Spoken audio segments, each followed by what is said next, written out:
Thank you, thank you, thank you. ซีซั่น2របស់យើងបានបើកក្បាលឡើងដែលយើងបានឃើញនៅបរិះរោគចិត្ត Stalker ម្នាក់ដែលពាក់ហ្នឹងគឺកំពុងតែថតរូបរបស់ Akane ដែលយើងបានដឹងថាពាក់ហ្នឹងគឺស្រឡាញ់ទៅកាន់ Akane មែនទែនរួចក៏បានចាប់ផ្ដើមជាអាក្រក់ពី Ranma ដែលពាក់ហ្នឹងគឺស្អប់ទៅកាន់ Ranma ខ្លាំងណាស់ដោយសារតែ Ranma គឺជាគូដណ្ដឹងរបស់ Akane ហើយកំឡុងពេលដែលពាក់ហ្នឹងកំពុងតែនិយាយអាក្រក់ពីគាត់ហ្នឹង Ranma មិនដឹងថាគាត់បានពីណាទេគាត់ក៏បានយកថង់មកផ្លុំរួចក៏បានចាប់បំផ្ទុះអំភ័យអាពាក់ហ្នឹងនៅក្នុងពេលនោះដែរមិត្តភក្តិរបស់ Ranma ហ្នឹងក៏បានដើរមកដល់កន្លែងហ្នឹងដែរហើយពួកគេបានហៅទៅកាន់អាពាក់រោគចិត្តហ្នឹងថា Hikaru និងបន្ទាប់បានដឹងថា Hikaru ក៏មានរូបថតរបស់ Akane ហ្នឹងពួក bro ហ្នឹងក៏ចង់ចង់ទិញរូបថតហ្នឹងទៅមើលឮចឹង Ranma ក៏បាននិយាយទៅវិញថាទិញទៅមើលទៅស្អីទេគ្មានស្អាតគ្មានស្អីផង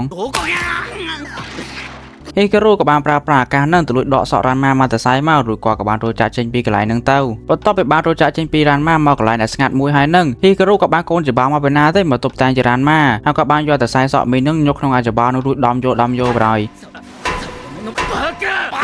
យដែលពេលហ្នឹងគឺកំពុងតែចង់ធ្វើអាគមទៅលើ Ranma ហ្មងបន្ទាប់ពីហ្នឹងមក Hikaru ក៏បានទៅនិយាយជាមួយនឹង Kuno ថា Kuno ហ្នឹងក៏ចង់ដឹងពីចំណុចខ្សោយរបស់ Ranma អត់ដល់ពេលអាពាក់ Hikaru និង Kuno ក៏បានសួរទៅកាន់ Hikaru ថាអាពាក់ហ្នឹងជាណាគេ Hikaru ក៏បានណែនាំខ្លួនប្រាប់ឈ្មោះគាត់ប្រាប់អីយ៉ាងទៅហើយថាគាត់ហ្នឹងគឺរៀនថ្នាក់ជាមួយ Ranma ជាមិត្តរួមថ្នាក់របស់ Ranma ហ្មងហើយក៏បានសួរទៅកាន់ Kuno ម្ដងទៀតថាគាត់ចង់ដឹងអត់ Kuno ក៏បានតទៅវិញថាយើងមិនធ្វើអំពើអីថោកទាបចឹងទេឥឡូវប្រាប់យើងមើលចំណុចខ្សោយរបស់ Ranma ជាអីគេខ្ញុំអត់ទាន់ដឹងផងបន្ទាប់ពីហ្នឹងមក Hikaru ក៏បានទៅសិក្សាពី Ranma អត់ទាំងថ្ងៃទាំងយប់ហ្មងឬក៏បានទៅជួប Kuno ម្ដងទៀតហើយបានប្រាប់ទៅកាន់ Kuno ថាគាត់បានទៅលួចថតរូប Ranma អស់រយៈពេលមួយអាទិត្យនេះហើយឲ្យ Kuno មើលតិចមើលបន្ទាប់បានមើលរូបថតទាំងអស់ហ្នឹងហើយ Kuno គាត់ឆ្ងល់ថារូបថតទាំងអស់ហ្នឹងតាក់ទងអីទៅនឹងចំណុចខ្សោយរបស់ Ranma ឬគាត់ក៏បានដាក់ពាក់នឹងម្ដាយផ្លាប់ហើយនៅក្នុងពេលនោះមិនដឹងថា Ranma ហ្នឹងក៏មកតាំងពីកាលទេគាត់ក៏បានមកឈរពីលើក្បាលរបស់ Kuno ឬក៏បានប្រាប់ទៅកាន់ Kuno ថាគាត់មកកន្លែងនេះតាមសាររបស់អាពាក់ Hikaru នេះដែល Hikaru ក៏ឲ្យខ្លួនមកកន្លែងហ្នឹងហើយឲ្យឈរពីលើក្បាលរបស់ Kuno និងបន្ទាប់ពីបានចូលផែនការរបស់ខ្លួនចឹងហើយ Hikaru ក៏បានយកសត្វស្អីខ្លះទេមកចាក់ពីលើ Ranma ដោយ Hikaru ក៏ចង់ដឹងថាតា Ranma នោះក៏ខ្លាចទៅលើសត្វអីគេប៉ុន្តែបន្ទាប់ពីបានចាក់ហានោះជាបានឃើញអាពាក់ Kuno នោះគឺកំពុងតែដេកស្ទាក់ទៅវិញនិងបន្ទាប់បានដឹងថាគេចង់ដឹងពីចំណុចខ្សោយរបស់ខ្លួន Ranma ក៏បាននិយាយទៅកាន់ពួកគេវិញថាជប់ឲ្យ Kuno និង Hikaru ចំណាយពេលប្រយោជន៍ទៀតទៅដោយសារតែគាត់នោះគឺគ្មានចំណុចខ្សោយទេនិយាយទៅគឺគាត់ខ្លាចអីទាំងអស់ហ្មងម៉ែ sorry speak ប៉ុន្តែសម្រាប់ Kuno វិញគាត់ជឿទេហើយគាត់បាននិយាយទៅកាន់ Ranma ថាបើសិនជាគាត់អាចរកចំណុចខ្សោយរបស់ Ranma ឃើញ Ranma ត្រូវតែណែនាំអូនស្រីចិនម្នាក់នោះមកកាន់គាត់ហើយ Ranma វិញដោយសារតែគាត់ជឿជាក់លើខ្លួនឯងដែរគាត់ក៏បានចូលព្រមទៅនឹង Kuno វិញខណៈពេលដែលគាត់កំពុងទៅដល់វិញនឹងក៏បាននិយាយថាស្អីក៏ស្អីទៅដល់គាត់មានទំនុកចិត្តខ្លាំងហើយថាគ្មានអ្នកណាគេអាចដឹងពីចំណុចខ្សោយរបស់គាត់បានទេ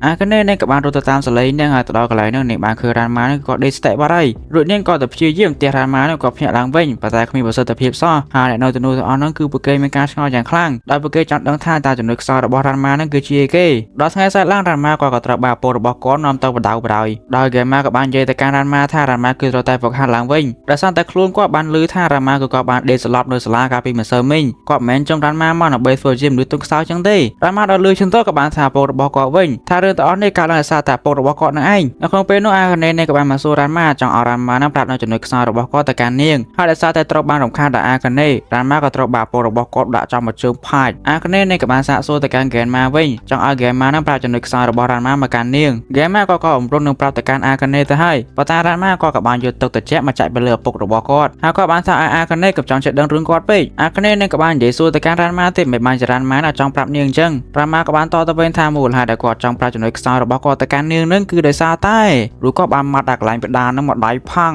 នេះឃើញនេះអាពាក់ធ្វើអីនៅក្រោមហ្នឹងបន្ទាប់ពីហ្នឹងមកយើងបានឃើញ Ranma ក៏ទៅសម្អាតខ្លួនហើយគាត់បាននិយាយក្នុងចិត្តគាត់ថាគាត់ត្រូវតែប្រុងប្រយ័ត្នឲ្យខ្លាំងជាងនេះបើសិនជាគាត់ប្រហែលតែបន្តិចក៏ដឹងនៅចំណុចខ្សោយរបស់គាត់ហ្នឹងគឺប្រកាសជាត្រូវបានគេសើចចំអកឡើងពេញហ្នឹងហើយនៅក្នុងពេលហ្នឹងអាស្មៅនៅចិត្តគាត់ហ្នឹងវាចេះតែលឺសំឡេងរហូត Ranma ក៏គិតថាជា Hikaru ចឹងគាត់ក៏បានទៅចាប់ទាញចេញមកប៉ុន្តែបន្ទាប់ពីគាត់បានលូកដៃចូលទៅនឹងបានដឹងថាមិនមែនជា Hikaru ជាអីផ្សេងហ្នឹង Ranma ក៏បានចាប់ផ្ដើមស្រែកបដ ហើយអ្នកនៅទៅនោះបន្ទាប់បានលឺសំឡេងរបស់ Ranma ហ្នឹងពួកគេក៏បានរត់ទៅមើលទៅដល់កន្លែងហ្នឹងពួកគេបានឃើញ Ranma ក៏ដេកប្រកាច់នៅកន្លែងកើតហេតុហ្នឹងទៀតហើយបានឃើញនៅសាច់ឆ្មាមួយហ្នឹងគឺកំពុងតែនៅលើខ្លួនរបស់គាត់ Gamma ក៏បានយកទឹកមកចាក់ទៅលើ Ranma ដែលបានថាឲ្យ Ranma ហ្នឹងភ្ញាក់មកធ្វើស្អីអញ្ចឹងគាត់ខ្មាស់គេស្ដាប់ឮអញ្ចឹង Ranma គឺគាត់មកមែនទេគាត់ក៏បំរុងទៅវាយឪពុករបស់គាត់ប៉ុន្តែ Gamma គាត់ក៏បានយកឆ្មាមួយមកធ្វើជាខែលហើយ Ranma វិញបន្ទាប់បានឃើញឆ្មាគឺគាត់ភ័យភ័យមែនទេហើយអ្នកនៅទីនោះទាំងអស់ក៏បានដឹងថាចំណុចខ្សោយរបស់ Ranma ហ្នឹងគឺជាសត្វឆ្មាបន្ទាប់ពីហ្នឹងមកយើងបានឃើញគ្រួសារគេក៏បានទៅប្រជុំនិយាយគ្នាទៀតហើយដោយ Gamma ក៏បាននិយាយបញ្យល់ថារឿងហ្នឹងវាបានកើតឡើងនៅពេល Ranma ក៏មានអាយុត្រឹមតែ10ឆ្នាំដែរប៉ុណ្ណោះដល់នៅក្នុងការហ្នឹងក៏ចង់បរៀ ក្បាច់កូនមួយទៅកាន់រានម៉ាដែលមានឈ្មោះថាកណ្ដាប់ដៃឆ្មាដល់ក៏បានយកត្រីមកចងពីលើរានម៉ារួចក៏បានតម្លាក់រានម៉ាចូលទៅកាន់វងសាច់ឆ្មាដែលកំពុងស្រីឃ្លានយ៉ាងខ្លាំងអួយពូនេះសាហាវហើយដោយសារតែអញ្ចឹងហើយវាបានផ្ដល់នូវអារម្មណ៍ភ័យខ្លាចមកកាន់រានម៉ាទៅលើសាច់ឆ្មាចាក់តាំងពីពេលហ្នឹងមករួចហ្គេម៉ាក៏បាននិយាយថាក៏បានអនុវត្តតាមសភៅណែនាំស្អីគេនេះហើយក៏បានយកសភៅហ្នឹងទៅឲ្យថែនដូអានថែនដូក៏បានអានទៅដែលវាដូចទៅនឹងអ្វីដែលហ្គេម៉ាក៏បានធ្វើមិនអញ្ចឹងហ្គេម៉ាក៏បានឲ្យថែនដូសាក់បាក់មកសន្លឹកទៀតមើលថែនដូក៏បានធ្វើតាមហើយអក្សរក្នុងសន្លឹកហ្នឹងបានសរសេរថាការអនុវត្តទាំងអស់ហ្នឹងគឺវាគ្មានប្រសិទ្ធភាពទេចឹងហើយកុំឲ្យធ្វើតាមឲ្យសោះហើយដឹងថាគ្នាខ្លាចឆ្មាអញ្ចឹងហើយពូហ្គេម៉ាហ្នឹងក៏បានយកឆ្មាទៅបន្លាយរានម៉ាបន្ថែមទៀតដល់ពេលយប់ឡើងខាងសាមីនាងក៏បានយកសាច់ឆ្មារបស់នាងទៅដាក់ក្នុងទ្រុងហើយនាងបាននិយាយឲ្យសាច់ឆ្មានៅក្នុងទ្រុងហ្នឹងហើយកុំដាញ៉ៃយ៉ាត់រានម៉ាក៏ខ្លាចព្រោះខាងសាមីនាងក៏បានដើរចាក់ចេញទៅហើយហ៊ីការ៉ូបន្ទាប់ពីគាត់បានលោកស្ដាប់ដឹងអញ្ចឹងហើយគាត់ក៏បានទៅបាទ្រុងនឹងមើលដែលគាត់ចង់ដឹងថារានម៉ាក៏ខ្លាចសត្វអីគេដល់ព្រឹកស្អែកឡើងហ៊ីការ៉ូគាត់ក៏បានជួយដំណឹងនៅប្រាប់ហ៊ូណូនឹងថាបើសិនជាហ៊ូណូចង់ដឹងចំណុចខ្សោយរបស់រានម៉ាហ៊ូណូទៅជួបគាត់នៅកន្លែងជីមកដល់លើចឹងទៅហ៊ូណូគឺគាត់សប្បាយចិត្តមែនទែនដល់គាត់គិតថាគាត់បានឈ្នះទៅលើរានម៉ាចឹងហើយគាត់នឹងបានទៅតែគ្នាជាមួយនឹងទរងស្រីរបស់រានម៉ាកាត់មកការរានម៉ាវិញរានម៉ាគាត់ក៏បានផ្ដល់នៅសម្បត្តិមួយនេះទៅឲ្យអាកាណេដល់នៅក្នុងសម្បត្តិនោះទៅសេថាឲ្យរានម៉ាមកជួយអាកាណេផងខ្លួននេះត្រូវបានគេចាប់ជំរឿទៅបាត់ហើយណាគេអីក៏ទៅណើបម៉េះនឹងដោយសារតែចង់ដឹងថាជានរណាគេនឹងអាកាណេនិងរានម៉ានឹងក៏បានដើរទៅមើលដល់កន្លែងនឹងព្រាមជាបានឃើញអបិហ៊ីការ៉ូនឹងក៏បានតុបតែងខ្លួនជាអាកាណេអានេះមិនមែនតុបតែងខ្លួននៅពាក់តាកៅនឹងហើយក៏បាននិយាយឲ្យរានម៉ាជួយអូនផងនៅពេលរានម៉ាហើយនឹងអាកាណេក៏បានឡើងទៅលើនឹងហ៊ីការ៉ូក៏បានទាញខ្សែទម្លាក់អាកាណេទៅកាន់ជាន់ក្រោមបាតចឹងហើយហ៊ីការ៉ូក៏បាននិយាយសុំទោសទៅកាន់អាកាណេវិញแล้วក៏បានថាក៏ដាក់អន្ទាក់ខុសមនុស្សហើយលឿនចឹងរានម៉ាក៏បានមកជន់លើក្បាលរបស់ហ៊ីការ៉ូនឹងបានថាហ៊ីការ៉ូចង់ដាក់អន្ទាក់គាត់មែនហ៊ីការ៉ូក៏បានទាញខ្សែនឹងម្ដងទៀតទម្លាក់ស្អីមកទៅលើរានម៉ាប៉ុន្តែរានម៉ាក៏អាចគេចតន់ហ៊ីការ៉ូក៏បាននិយាយថាក៏ងើបលេងរួចហើយក៏បានអាត្រីនេះទៅកាន់រានម៉ាថាទុកធ្វើជាអនុស្សាវរីយ៍ទៅចោះប៉ុន្តែបន្ទាប់ពីរានម៉ាក៏បានយកត្រីនឹងមកភ្លាមសាច់ឆ្មាដែលនៅកន្លែងឡើងច្រើនវាក៏បានដើរចេញមកហើយដល់ឃើញសាច់ឆ្មាយើងទៅរានម៉ាក៏បានចាប់ដើមមានប្រតិកម្មហ៊ីការ៉ូក៏បានថាឲ្យរានម៉ានឹងស្រែកម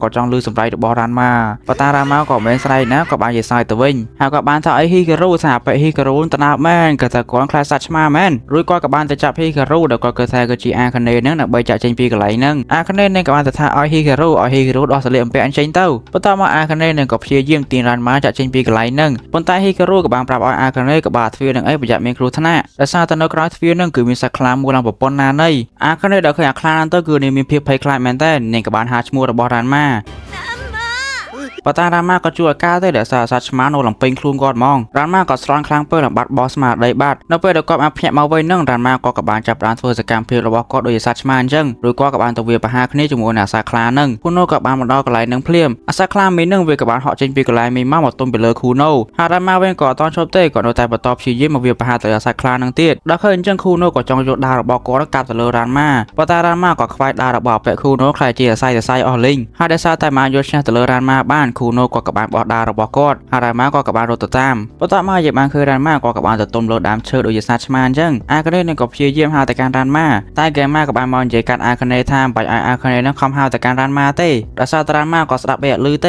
េនៅពេលរានម៉ាក៏ខ្លាចសត្វឆ្មាឲ្យជំនួយកំពូលរានម៉ាក៏នឹងបាត់បង់ស្មារតីហើយចាប់ផ្ដើមធ្វើសកម្មភាពរបស់គាត់នឹងដូចជាសត្វឆ្មាអញ្ចឹងហើយការនៅផ្ទះចាស់របស់គាត់នៅពេលរានម៉ាក៏មានសភាពបែបនេះមានតែលោកយាយដែលនៅជិតផ្ទះគាត់ទេដែលជួយរងាប់ចិត្តរបស់រានម៉ាបានលឿនអញ្ចឹងអាកាណេនឹងចង់ឲ្យហ្គេម៉ាទៅហៅលោកយាយម្នាក់នឹងមកប៉ុន្តែហ្គេម៉ាក៏បានប្រាប់ឲ្យអាកាណេនឹងបាយប្រំទៅតគាត់ដោះស្រាយវិញហើយហ្គេម៉ាក៏បានទៅហៅរានម៉ាចៅស្រឡាញ់យាយចៅទូចយាយម្នេះបន្ទាប់ពីបន្តគ្នាមកសន្ទុះមកហ្គេម៉ាក៏បានខ្ទាតចេញមកខ្ទប់បាត់ហើយហ្គេម៉ាក៏បានឲ្យអាកាណេប្រើប្រាស់នៅស្អីគេដែលគាត់យកមកនេះដែលអាកាណេនេះបានដឹងថាវាគឺជារុក្ខជាតិមួយដែលមានឈ្មោះថា catnip ខ្ញុំអត់ដែរស្គាល់មានតែគេស្គាល់ហើយតែឃើញលើដំបូងនេះដល់នៅពេលដែលសត្វឆ្មាស្រូបក្លិនរបស់រុក្ខជាតិនឹងធ្វើឲ្យពួកវាប្រតិកម្មហើយចាប់ផ្ដើម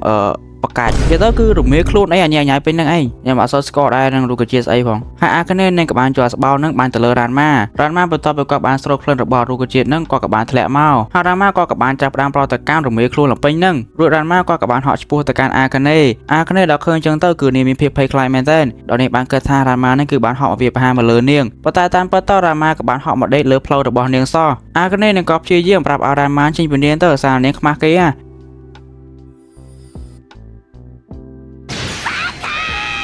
េកាត់មកកាន់រានម៉ាវិញគាត់ឆ្ងល់ថាមិនបានជាគាត់មកដល់កន្លែងហ្នឹងវិញគាត់ចាំអីសោះលើចុងក្រោយដែលគាត់ចាំហ្នឹងគឺថាខ្លួនរបស់គាត់ពោពេញទៅដោយសត្វឆ្មារីឯអាកាណេវិញនាងក៏បានដើរទៅផ្ទះវិញនាងបានទៅទិញពាក្យថា